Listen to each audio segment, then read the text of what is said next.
Welcome to NCBA's Cattleman's Call podcast with host Lane Nordland. Hello, everyone. It's time for more conversations here on the Cattleman's Call podcast. Lane Nordland joining you here today, and we all battle a similar issue out in the countryside, and that is finding and hiring and keeping good employees out on our operations. It's a constant struggle, and there's a lot of factors that come into play when we talk about having good employees out on our operations. So that's going to be our topic here today on the Cattleman's Call podcast. Thanks for joining us, and starting things off, if you have not subscribed to the podcast yet, make sure and do so, whether that's on our SoundCloud, Spotify, Apple Podcasts, Google Podcasts, wherever you're listening. Make sure and subscribe, share it with your friends, and we'll continue to have conversations here on the Cattleman's Call. Well, jumping back to that point of hiring and keeping great employees, we're joined today by Austin Flores. He's the Chief Operating Officer at Grimmius Cattle Co. there in Hanford, California. The company is a calf feeding operation in the Central Valley of the state, and they buy and feed both beef and dairy calves, and labor. That's going to be the topic here today. But before we jump into that, Austin, how are things going out in your neck of the woods? Yeah, not too bad, Lane. It's a pleasure to be here talking with you. But like you mentioned, with a lot of animals and livestock, we need a lot of help doing that. So yeah, labor is hugely important. It's kind of what I do every single day, so I'm excited to be here and talk about it with you. Well, before we talk about the operation that you're a part of there, let's just maybe a little background on yourself, Austin. Are you from California? Did you grow up in livestock production? And I guess what drove you to join Grimmius Cattle Company? Sure. Yeah. Grimmius Cattle Company. So we're actually a family owned and operated calf ranch, like you said, in Central California. So I'm actually a part of the Grimmius family. My grandfather, Tom Grimmius, started Grimmius Cattle back in 1962. And back then he was just buying and selling beef cattle. And in the early 2000s, we kind of got into raising calves. Randall Grimmius, who's the current president, and my uncle started raising calves, and since then we've just really grown over the years. We also have a genetics program. We have a bull stud that we sell genetics, and so that kind of really merges our passion for dairy and beef breeds. So yeah, that is kind of how I got into my role. I've kind of grown up on the ranch, going to the ranch with my uncle and my grandpa when I was a kid, and always worked weekends and holidays when I could. And in college, I actually moved back home and started working full time. So I've been with the company for about 10 years now. When I first was hired, I was hired to help with accounting and finance. And a couple years later, I kind of realized that I liked people more than balance sheets. So I saw the opportunity to really find a competitive advantage when it comes to managing a workforce and growing a workforce as our organization grew. So what did you major in college then? Yeah, business and finance.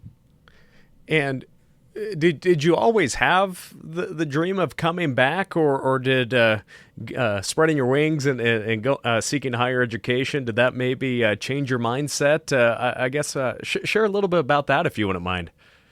Sure, yeah.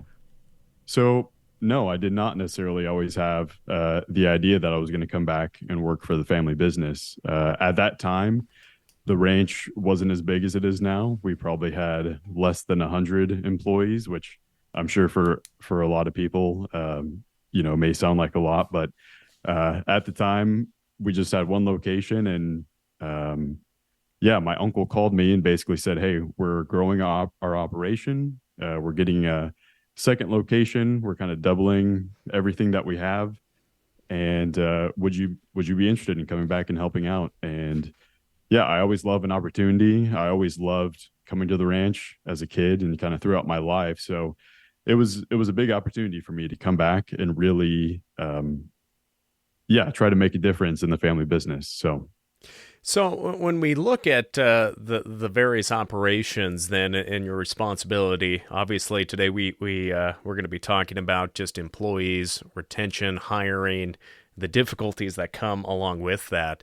My head is starting to hurt right now, Austin, just thinking about 800 employees and just the hiring and all that goes into that. I guess what different components are they split up into, and how does that management take place? Who are they assigned to? And because a lot of our family cow calf guys out here that are made up of husband, wife, and kids, they can't even imagine having a hired hand come on sometimes, or trying to manage that. How is that structured within the family business, I guess, is what I'm getting at. Yeah, that's a great question. Randall has always kind of thought of things, relating back to raising livestock, raising cattle. He's thought of things as kind of big, small. So how would he take care of and raise 10 head of cattle, and then scale that, scale it again. And that's really kind of the mindset that I've taken on also when it comes to managing our workforce. Because we are so specialized in what we do, a lot of that experience that employees have, even coming in, we still have to do a ton of training. So at the end of the day, the main thing that we have to focus on is the initial hire and onboarding process and kind of the ongoing training that all of our employees receive. This is, one of the biggest areas that we can focus on and have an opportunity in, to share our mission and goals with new employees, as well as incorporate specialized trainings like the CCQA, which is the Calf Care Quality Assurance, kind of the new program that BQA rolled out for calf ranches. And yeah, our business, just like any business, this is a chance to really establish the importance of education and training as it relates to livestock. A lot of feedback that we get from new employees is that this is the most training they've ever received from an operation, from a ranch. And so I think that speaks a lot to kind of our mission and our values. But at the same time, Lane, I think it's a huge opportunity for the industry as a whole to really invest in your people when they first get hired, and that'll just pay dividends down the road. So where are you pulling the workforce from? Do you have guest workers through the H-2A program? Do you have, I guess, what does that look like when you're going out and looking for employees? Yeah, so actually we don't have any labor contract, no H-2A. All of our employees are hired full-time employees. And I guess, what is the benefit of that for you and your family? Why does that work well for you? Because I know so many producers out there in the dairy and the sheep and in the feeding sector that they rely solely on the H-2A program, and that comes with a lot of pluses and minuses too, just because it's a federal program. I guess, why does this work well for you? Yeah, hiring all of our employees, it's not an easy task. It probably doesn't sound like one either, but every single week we are hiring employees. Typically, we have a hiring day. It's every Thursday. Typically, on that day is kind of when we do a full day of training and orientation. But yeah, we've looked at labor contracts before and different types of programs, but at the end of the day, hiring all of our own employees and really controlling that first touch point of them being hired and that new employee training, that's really allowed us to have control over even more than just 2 steps on our ranch. It allows us to have control in training and make sure we're educating properly these people who are going to be coming in and taking care of our cattle. So at the end of the day, hiring our own people has really just allowed us to invest in them, and that's that's really proved to be beneficial down the road. So what are some of the number one things that you're looking for on these Thursdays, on these hiring days when employees are coming in? Obviously, I'm thinking that, some type of experience, no experience, on where they may be placed. I guess what does that metrics look like when you're trying to evaluate if this individual is going to be a great employee and add to the work environment? Yeah, it's a great question. Experience is great and experience is valuable, especially because we work so closely with a lot of dairies around us. Employees coming in that have experience from a dairy, that's valuable because it allows them to really understand our role in the supply chain. At the same time, it's not absolutely necessary. What we're looking for in new employees is an eagerness to work and an eagerness to learn. And those two things are extremely valuable when hiring a new employee, because we are going to do a lot of our own training and educating with how we run our operations. So hopefully that's encouraging to people out there who have an interest in agriculture and maybe don't have that family tie or don't have that experience yet. At the end of the day, your learning and your experience is going to come on the job. So reaching out to people and seeing what's out there, I just don't think you can go wrong with that. And when you talk with producers, it doesn't matter the size or what part of the cattle cycle they're a part of in raising cattle or producing beef.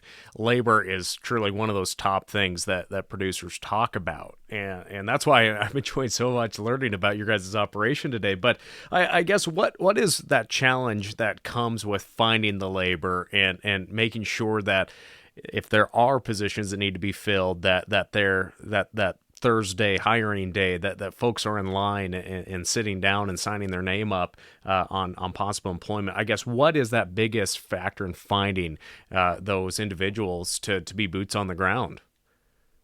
Yeah, that's a great question. Did I mention we're in California? So no, yeah, it's definitely challenging. Attracting labor. Right now that we have different demographics in kind of the labor pool that we're choosing from. And, 15 years ago, we may have been just competing for labor with other similar agricultural operations around us. But these days, we're competing very much with, other blue collar jobs, retail, food service, minimum wage in California and different, wages like that continue to go up and up. And so it's really tightened that entry level pay band. And so we are competing with a lot of different sectors. So, getting people to kind of come through the door who are interested, who are eager to learn. A lot of that just has to deal with how we treat them initially. And really dialing in that new hire orientation. I kind of think about it from my perspective. If I was hired somewhere, what would I want that to look like? When you show up to a new job, you want to know what you're doing, what to expect, what you can tell your family back home about your job. So really educating on all those things has helped us attract people and keep them as well. Yeah, and mentioning about just keeping the employees on, because obviously it costs a lot of money to onboard somebody, and trying to just keep that employee that is not knowledgeable in their task and whatnot is so important. So I guess what are some of the steps that your family business takes to make sure that these employees stay and that they're a valued member of the team, and that there's the benefits that come along with being a part of the company? Yeah, absolutely. It's hugely important. Since we don't do any contract labor, we do invest a lot of resources into hiring new employees. And so if someone leaves, that is a huge loss to us. It's a loss of knowledge. It's a loss of, a valuable person in our workforce. And it means that we're going to have to go out and find someone else to kind of get them to the same place. So, Lane, you and I both know that agriculture, it's not an easy job, right? It's 7 days a week. It's 24 hours a day, right? The animals don't take weekends and holidays. And so keeping employees, that's one of the biggest barriers, I guess, is really creating a realistic kind of work preview of how tough the work is. But at the same time, I would, really encourage people to focus on the why of your operation. A lot of people these days, a lot of data has shown that people are looking for a place to work where they feel both valued and they feel like they're making a difference. So, share what your business is doing and the important role that you have in feeding your community and feeding the world, right? And so going along with that is, keeping employees so that they feel valued. And I think that is really one of the keys that we focus on. At the end of the day, wages don't always make the biggest difference, right? The difference in pay from one location to the next is not always going to be as big as some people might think. So making employees feel valued and like they enjoy coming to work every day really makes a big difference. And I really think that starts with your management and your leadership. And so over the past year or so, we've really focused on training middle managers and leaders on how to manage their people, right? Those middle managers and leaders that you have, they're great at managing your cattle, but they're not always great at managing people. And so we've really focused on training on people skills, on soft skills, and helping them understand that just like them, these employees just want a place to work where they feel seen, where they feel valued. And that's really been huge for us, honestly. If I have to pick one thing that really has made a huge difference, it's really focusing on your leadership and really spreading those values organization wide.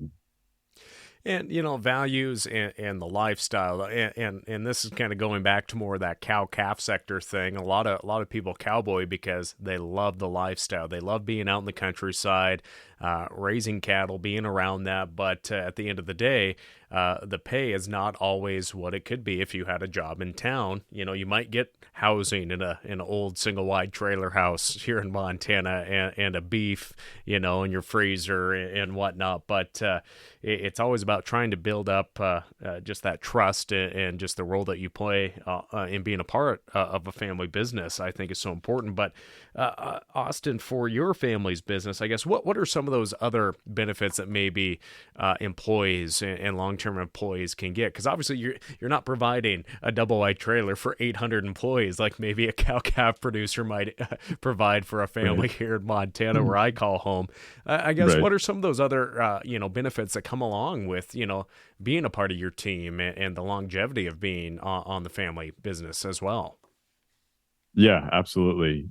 Being creative with your benefits and how you make people feel valued is definitely one of the levers to pull for keeping good people around. And so, I've mentioned training a few times. This past year, CCQA was published about a year ago, and so since then we have trained all of our employees in CCQA. Myself and a couple of my teammates are trained as trainers. And so we've gone out and we've really done our best to educate. And so providing that continuing education to individuals who maybe, thought they were done getting educated, right? But we really want them to really understand how important it is to our operation. On top of that, we love doing events for our employees. We do meals and different treats almost once a month. And so we work with different local food trucks, ice cream trucks, churro trucks, you name it. We really love to get different types of people out here, and our employees really appreciate that as well. And along those lines, something like that to maybe a smaller operation may seem too daunting, right? Oh man, paying for a meal every single month, that's gonna get pricey. But what we've actually done is partner with a lot of people that we work with and help get sponsorships for these events. So So if that's you, feel free to talk to one of your sales reps, an insurance rep, workers comp. A lot of these people are more than willing to help you sponsor an event like this and give back to your people. So on top of that, we also love to give gear out, right? We talk about gear for us is hats, shirts, jackets. We've kind of become known for our apparel, so to speak, over the years because we don't skimp on it, right? We make really nice North Face jackets and different things for employees, and we hand those out on a regular basis as well. And sure, I guess it's a branding opportunity for us as well, but we don't really see it like that. We just love giving our people good stuff to wear, and a lot of times they, instead of taking it for themselves, they're taking it back home to their families as well. So yeah, on top of all these other things, traditional benefits, health insurance, dental, 401ks, we've gotten into all those things, and those have made a difference, and they show your employees that you're constantly trying to do things for them, and I think that makes a big difference for them. But on top of traditional benefits, there are so many opportunities to give back to your people. You're talking about, having food trucks come in, and do you have a pretzel day? I think of The Office. I don't know if you ever watched The Office, but pretzel day was always a big one there. We have not had pretzel day yet, no, but churros, I mean, that's pretty close, right? Yeah, I think so, yeah. Sorry, I had to throw The Office, some Office segments in there from a few years back. But, Austin, I know you've seen it too, where obviously trainings like BQA and the arms, the separate arms that come off of the BQA programs out there, just to make sure that cattle are taken care of, that humans are taken care of, and have more knowledge about being on the ground with livestock. And in today's world, livestock producers know they have to be transparent with consumers. How important is it to have that trust with employees, that if something is going on in handling livestock, and in that the humane treatment of livestock is always at the top of employees' minds, how important is that for employees to have that trust in you, that if they see another employee doing something wrong, that gets reported, and maybe that's an education opportunity for that employee, or worst case scenario, termination, because obviously the livestock's well-being is a top concern in today's world, especially when everyone has a cell phone. Yeah, absolutely. For cattle producers, a big part of people management is animal welfare, right? I feel like they go hand in hand. They aren't separate issues. So training your people on proper handling of animals, education, and proper procedures on how to handle, like you were saying, situation where they feel like something might be off, and having that confidence that they can go to you, the employer, and make sure that it's heard, and an action is taken. It's hugely important. So yeah, really, as leadership, it is our job to take these issues to hear them and act on them immediately. Let your employees know that you're listening to them, and continue education, right? A lot of times we think that, when we hire someone, that's the only chance that we have to train people, but that's not true, right? You can constantly train people, and it doesn't have to be this big formal event, and you have clipboards passing around and all these things. Take any opportunity that you can as a training moment, right? And we've empowered our management, our on-site vet, as well as some of our other partners that we work with, to have the ability to, if they see something, use it as an opportunity to educate. And we do document everything because we're in California, but we also have made that as easy as we can also, and created different electronic training forms, so that if we see something with one individual, we can train them right there at that moment. We can document it, and keep moving forward. Now, obviously, each state has different employment regulations and hoops you maybe have to jump through. I guess for the state of California, what is that process like? As you mentioned, you have that electronic format for yourselves as well. But what's it like in the state of California, employment-wise? It's tough. So, yeah, it's not always easy. It seems like on a daily basis, there's a new law or regulation or regulatory body like OSHA or the like, kind of creating something new that we have to adhere to. And yeah, for an organization like us, now we do have an HR department that can handle some of these things. But for a lot of the smaller ag employers, we have a lot of dairies in California.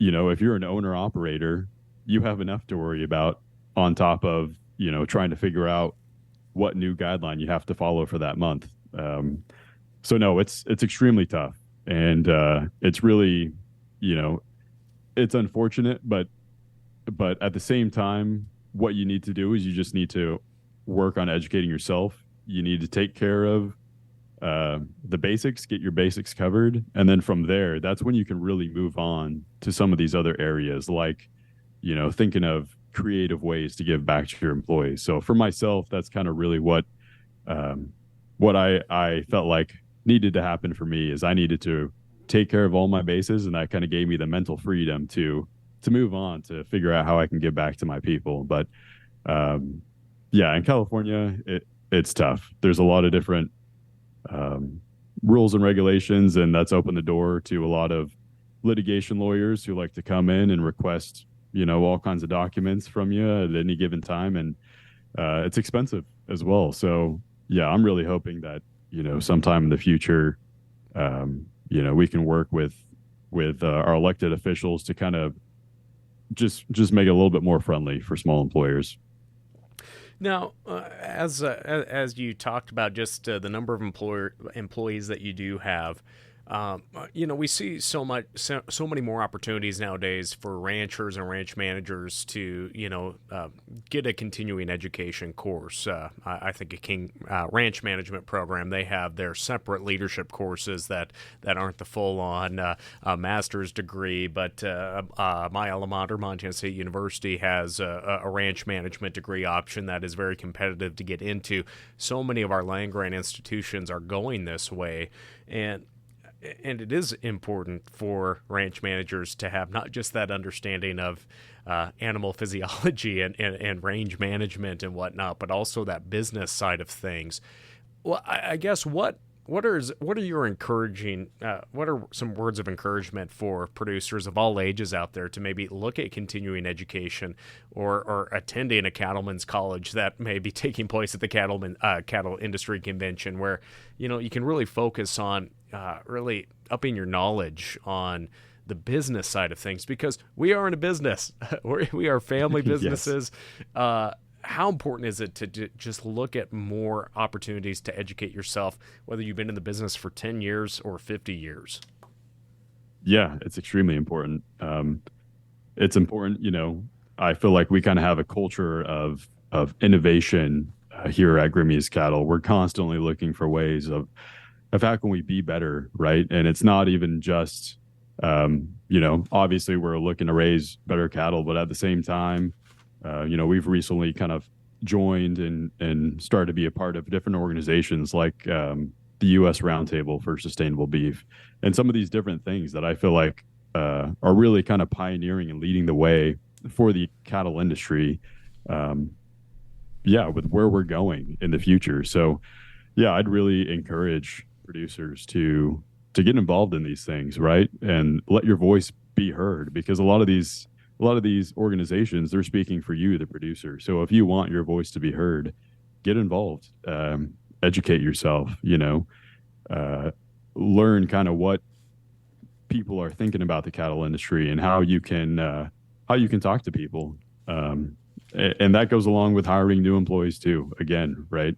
You want your employees to be just as educated as you are. And so one of the things that we've actually done is started a newsletter internally, right, for our employees. And And on that newsletter, we just do everything we can to kind of educate with what's going on, what new project is going on the ranch, or did you know that, Grimmius Cattle produces enough beef to, feed the city of Los Angeles, different things like that, that really kind of educate our people. And yeah, ultimately it starts at the top, so if you're a producer, educate yourself. In turn, you can educate your people even better.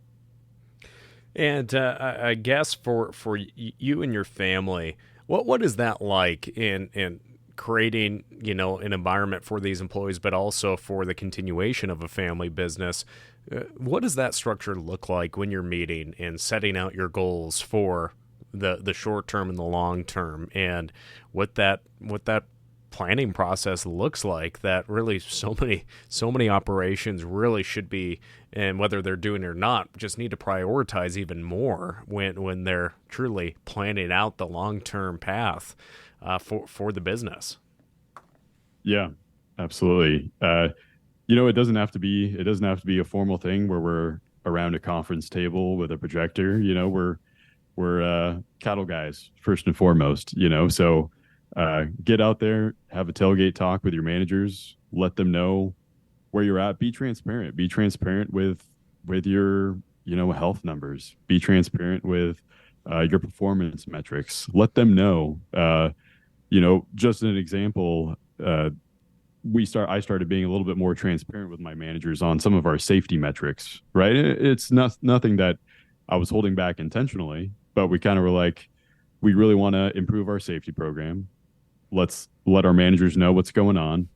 And since then, we've kind of been having record numbers when it comes to safety. And I think that's in large part because the people who are out there every day carrying out your mission for the organization, they should know what's going on, right? And they should be bought in to the mission and to the goals. And so, I just think there's an opportunity there to educate your people, get them on the same page. Again, doesn't have to be anything super formal, and be in continuous communication with them. Shoot them a text every week, right? You don't have to get together. You don't have to do a Zoom call. Shoot them a text, give them a call, let them know what's going on. Now, Austin, we touched on a little bit about just continuing education and whatnot, but I guess what advice do you have for producers listening to our conversation here today about just, a tip that you've learned, or a tip you think that they should try to follow and implement themselves as, we try to raise cattle here in the 21st century? Yeah, absolutely. There's so many different tips and things, that I feel like I've learned throughout the years, but these past couple of years, and as we've grown and as we have a larger workforce, and things are changing in the industry, things are changing, kind of on a macro level in our country. I would just work to really spread the mission and values of your organization from top to bottom, right? Let people know what your values are, what your goals are, and let them know why, and really create buy-in from your entire organization. And when you're all on the same page, it's hard to steer off course, right? When you're all kind of going in the same direction. So yeah, I would really encourage people to work with their managers, work with their people, have tough conversations, and yeah, just keep working to get better every day. Austin, usually I start our conversations asking how the weather is in your neck of the woods, but I didn't do that here today. I'll tell you, the wind is it's blowing here in north central Montana. It has not been a nice few days here. It's perfect conditions for to spread some wildfire really fast. But Sure. There in the Central Valley, how are things shaping up? Did you get a little precip from the tropical storm that came up that way not too long ago? Yeah, we did. It's been a really nice summer here in the Central Valley. Typically, we're hanging out in triple digits for a large part of the summer, but I think next week it's supposed to be low 80s, and so we're not complaining over here. And with a nice wet winter and everything, things are pretty nice right now, especially compared to, oh boy, the past few years with fires and and record heat and everything else. It's been a really nice summer, to be honest. Well, glad it's been a good summer, and I'm hoping we get some more precip. We had really good precip, record levels in the springtime, and then about the 4th of July, it rained just enough to complicate the first cutting of hay here for the dryland guys, or the only cutting of hay for us dryland guys. But we could use some rain this fall. Yeah, Austin, I know you got a busy day there at the operation. Just any last thoughts you'd like to share before I let you head back to the workday? I think we've covered a lot. There's still so much more to cover. Labor, just like cattle, it's not just kind of a black and white issue, where if you do these things, you're going to have success. You really need to just pay attention to it, and understand the dynamics of your workforce, understand your people, relate to them on a personal level. That's really it at the end of the day. We can overcomplicate things all we want, but at the end of the day, they're people. They want to be respected. They want to feel valued. They want to feel like they're making a difference. And so, as producers, do your part in making that happen. Very well said. Again, Austin Flores joining us here today with Grimmius Cattle Company there out of the Central Valley of California. And for all of our listeners out there, thanks for listening here today to the Cattleman's Call podcast. And Austin, I wish you well here as we look to the fall time here in 2023. Yeah, you as well, Lane. It's been really fun talking with you a little bit about labor. It's one of these areas that, I feel like it's just continuing to be so important in the cattle industry and in the agricultural industry in general. But more people need to talk about it. More people need to focus on it. So I'm glad we're having this conversation. Me too. Thanks again, that's just the tip of the iceberg when we look at labor. But Austin, maybe we'll catch up down the road and have you back on. But we appreciate you taking time here today with us. Absolutely. Thanks, Lane. All right, friends. Again, a big topic that impacts all of us in the industry, labor. Well, that will do it for today's Cattleman's Call. I'm Lane Northland. We'll catch you next time. Thanks for tuning in to NCBA's Cattleman's Call podcast with Lane Nordland. For more information, visit ncba.org and make sure to subscribe to the podcast today.